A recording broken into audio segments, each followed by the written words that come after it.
Mr. Vice President, Leader Pelosi, Senator Reid, Secretary Chow, thank you for being here today. We're also honored to be joined by the Kennedy family. We certainly want to welcome all of you as well. I want to thank all of my colleagues and all of our guests for being with us today. Sadly, this is the first Congress to convene without a Kennedy since the Truman administration. Caroline, there's still time.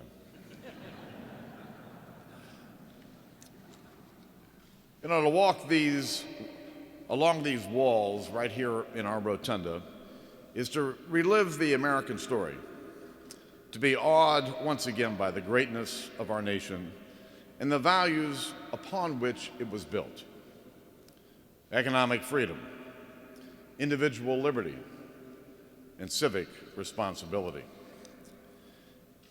It was to these values President Kennedy looked when, in his inaugural address, he began by reminding his fellow countrymen that our rights are not derived from the generosity of the state, but from the hand of God.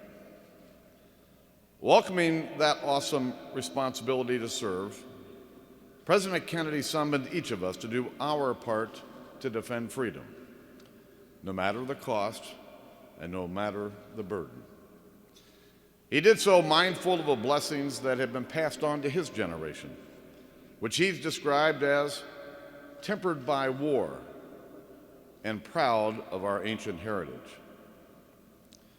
These were the words of a sailor who had served, a man who lost his brother in the Second Great War.